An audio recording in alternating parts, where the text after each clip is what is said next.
प्रधानमंत्री नरेंद्र मोदी ने कहा कि देश के अंदर दो कानून नहीं चलेंगे, एक घर में दो कानून नहीं चलेंगे और कॉमन सिविल कोड लाने के लिए केंद्र सरकार तैयारी कर रही है, लोगों से राय मांगी जा रही है। साथ ही साथ उत्तराखंड सरकार लागू करने की बात कर रही है, जिसमें तलाक और हलाला पे रोक होगी, लड़कियों की शादी की उम्र को लेकर के तय किया जाएगा। उसके अलावा और तमाम मुद्दे हैं समान नागरिक संहिता के। तो उस पर बात करने के लिए हमारे साथ इस वक्त पार्लियामेंट के सीनियर सांसद हैं, समाजवादी पार्टी के सांसद डॉक्टर शफीकुर रहमान बर्क साहब। बर्क साहब, ये बताइए, ये जो समान नागरिक संहिता यक्सा कोर्ट की बात हो रही है, प्रधानमंत्री ने कहा है, तो आपको क्या लगता है इस पर? ये सब कुछ ड्रामा है और मैं समझता हूँ कि ये 24 की तैयारी के लिए है।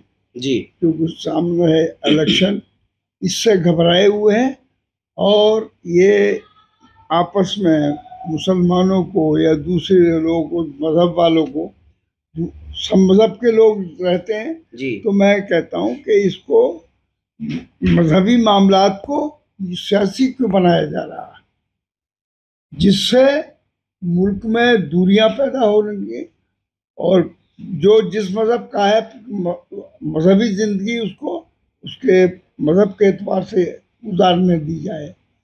और हमेशा से लोगों ने गुजारी है, आज भी सब मजहब में हमारा, हम मुसलमान है, हम इस्लाम जी। पर हमारा एतमाद है, यकीन है, ईमान है हमारा। तो हम तो हर हालत में बहरहाल मुसलमान रहेंगे और इंशाअल्लाह मतलब ये कि बहैसियत मुसलमान के जो मजहबी चीज़ें हैं, चाहे वो निकाह हो, शादी हो, ब्याह हो और दुनिया के रहन सहन की बात हो, उसमें हम इस्लाम को मानेंगे। इस्लाम मुसलमान है तो इससे इनके तब्दील करने से, जी। यानी इससे मुसलमान या कोई भी अपने मजहब को हम समझते हैं बदलना नहीं चाहेगा और वो अपने मजहब पर रहना चाहता है। लेकिन जो प्रधानमंत्री कह रहे हैं कि 3 तलाक का कानून जैसे उन्होंने बना दिया, अगर आप कोई 3 तलाक देता है तो 6 महीने की सजा है। इसी तरह से एक से ज़्यादा शादी नहीं होगी, नहीं कर सकेगा। दूसरा, हलाला और तलाक, हलाला और इद्दत पे रोक लगाएंगे। बच्चियों की जब तक ग्रेजुएशन न कर ले तब तक उसकी शादी पर रोक होगी। तो इस तरह के जो कानून लाने की बात कर रही है सरकार, तो क्या ये मुमकिन है, संभव है? ये, ये मुमकिन नहीं है। ये चाहे इस्लाम का मामला हो या दूसरे मजहब वालों का मामला हो, यकीनन वो अपने मजहब के एतबार से मजहबी ज़िंदगी गुजारना चाहेंगे और चाहते हैं सब। लेकिन इसके बावजूद भी ये जो सिविल कोड लाना चाहते हैं जी। या और चीज़ें लाना चाहते हैं, वो चलने वाली नहीं है। इससे दूरियां पैदा होंगी, मुल्क में आप इख्तलाफात बढ़ेंगे और हालात बिगड़ेंगे।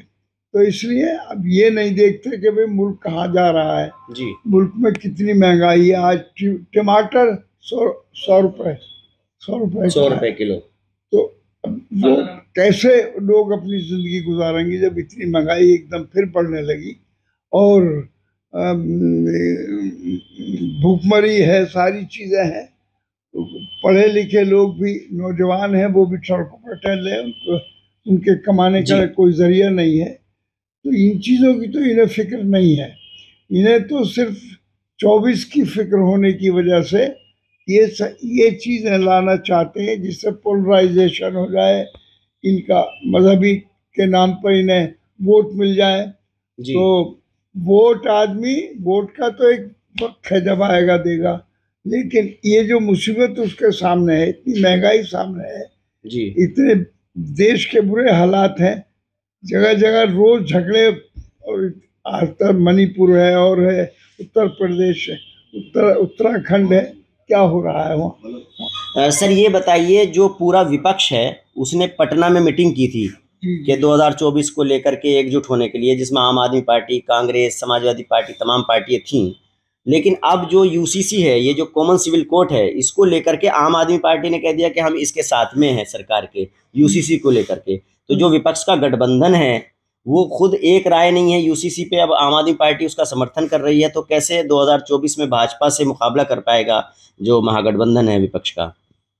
देखिए, जहाँ तक महागठबंधन का ताल्लुक है जी और सिविल यूनिफॉर्म सिविल कोड का जी ताल्लुक जी। है, इसमें ये मजहबी मामले हैं और सियासत अलग चीज है, मजहब अलग चीज है। हर आदमी अपनी मजहब के एतबार से जिंदगी गुजारना चाहता है, लेकिन जो समाजी मामले हैं जिंदगी के, जिसमें कि आदमी को पैसा भी चाहिए का अपने बच्चों को तालीम दिलाने के लिए, जिंदगी गुजारने के लिए, और और और और, और अपनी जो तरक्की के जो मामले हैं या कारोबारी हाँ, मामले हैं, आपको लगता है कि इससे कोई फर्क नहीं पड़ेगा गठबंधन में? हाँ, मैं जी जी उसी पर आ रहा हूँ कि मेरा मकसद ये है कि इन्हें अपनी जो कमियों पर पर्दा डालने के लिए जी। वो इस किस्म की बहरहाल मामला छेड़ रहे हैं। अरे सियासी देश के हालात देखो, देश के हालात कितने बुरे हैं और हिंदुस्तान जल रहा है जगह जगह, उत्तराखंड में या मणिपुर फलाना जगह जगह देश के हालात क्या है। यानी लोगों को और मुसलमानों को धमकियां दी जा रही हैं कि तुम यहाँ से निकल के चले जाओ। तो देश किसी के बाप का है क्या? देश तो मतलब ये हिंदुस्तान में जो भी रहते हैं, किसी कौम, किसी धर्म, किसी बिरादरी का जो आदमी रहते हैं वो सभी का है, मुल्क वो सबको सबका बराबर है। एक सवाल और है कि जो उत्तर प्रदेश के मुख्यमंत्री हैं योगी आदित्यनाथ, उन्होंने कहा है कि उत्तर प्रदेश के अंदर जो अवैध धर्मांतरण है, मतलब ज़बरदस्ती मज़हब बदलवाने वाली जो साजिश है वो चल रही है और इसके पीछे अंतर्राष्ट्रीय साजिश है और उन लोगों को इस्तेमाल किया जा रहा है जिनका पहले अवैध धर्मांतरण हुआ है और उन्हें ट्रेनिंग दे करके अवैध धर्मांतरण कराया जा रहा है। इस पर सख्त कार्रवाई होनी चाहिए। सारे ज़िलों को उन्होंने अधिकारियों को आदेश दिए हैं कि उस पर नज़र रखें और इस पर कार्रवाई करें और ये अंतर्राष्ट्रीय साजिश के तहत हो रहा है। तो देश तो वो चला रहे हैं, ये देखें ये इसमें सच्चाई क्या है क्या नहीं है, लेकिन मुसलमानों को फंसाने के लिए और मुसलमानों को के साथ जुल्म ज़्यादती करने के लिए ये सब कुछ धंधे किए जा रहे हैं। अगर मुसलमान अपने धर्म में अपने मज़हब के एतबार से बहरहाल अपने मज़हब पर रहना चाहता है, अपने मजहबी काम मज़हब के एतबार से करना चाहता है, लेकिन देश के अंदर देश के जो मामलात हैं ये है कि भाई देश के कारोबार का मसला है, देश के अंदर तालीम का मसला है और देश के अंदर महंगाई का मसला, ये सारी चीज़ें हैं। इसमें मुल्क का जो कानून है वो माना जाएगा, लेकिन मजहबी मामलों में कोई मदाखलत नहीं होनी चाहिए, आप ये कह रहे हैं। अगर सरकार लाती है, यूसीसी लाती है समान नागरिक संहिता कानून जैसे प्रधानमंत्री कह रहे हैं, तो क्या आप विरोध करेंगे पार्लियामेंट में? बिल्कुल, हम इसके खिलाफ हैं, हम वहाँ भी विरोध करेंगे पार्लियामेंट में भी जी और बाहर भी।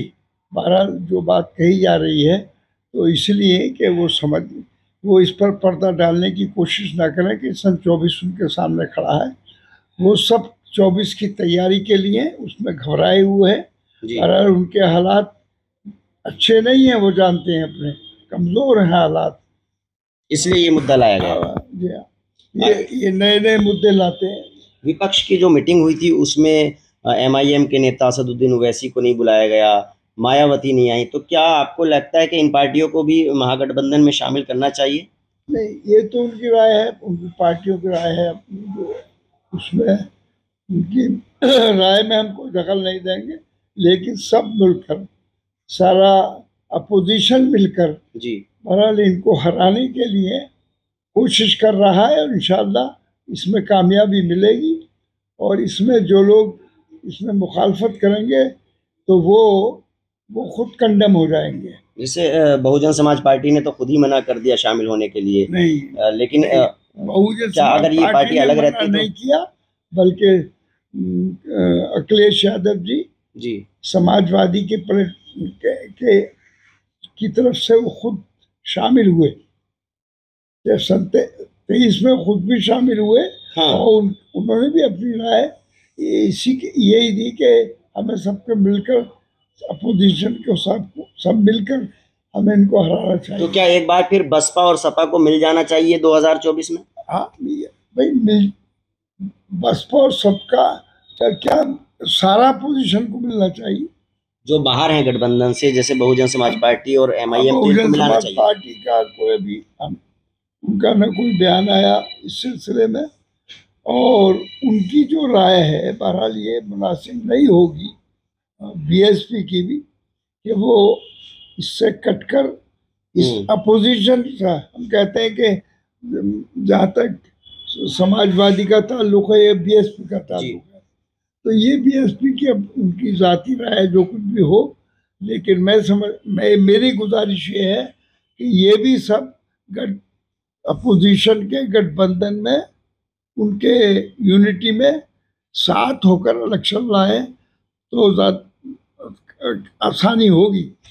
MIM के नेताओं ने कहा कि जिन्होंने शिव सैनिक भेजे थे बाबरी मस्जिद शहीद करने के लिए, उनको मीटिंग में बुलाया गया, लेकिन MIM को सांप्रदायिक पार्टी बोलते हैं। तो इस बयान को आप किस तरह से देखते हैं? इनको भेजा था?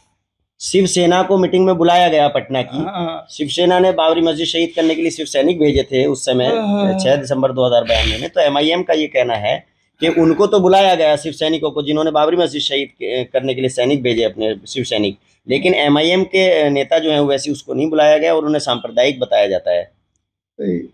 सांप्रदायिक कोई भी हो, लेकिन जहाँ तक वैसी साहब का या दूसरी पार्टियों का ताल्लुक है ये उनकी जाती राय है, लेकिन मेरी गुजारिश यही है कि सब मिलकर ही मुत्तहिद होकर ही सारा अपोजिशन इनको हराने की कोशिश करे, और जब ही अपोजिशन मजबूत होगा, और अपोजिशन मजबूत हो रहा है, इस राय का तो बन चुका है कि एक साथ लड़ना चाहिए। अब इसका फार्मूला बनना सिर्फ बाकी है, अब आइंदा वो भी तय हो जाएगा। देखिए, समाजवादी पार्टी के सांसद का साफ तौर पर कहना है कि जिस तरह से प्रधानमंत्री ने कहा है कि एक देश में दो कानून नहीं चल सकते, तो इसके पीछे उनको लगता है कि ये 2024 के चुनाव की तैयारी है और भाजपा को लगता है कि उन्हें ये मुद्दा उछाल करके ध्रुवीकरण का फ़ायदा मिल सकता है, तो इसलिए इस तरह से UCC की बात की जा रही है। Ubaidur Rahman, ABP news network, संभल।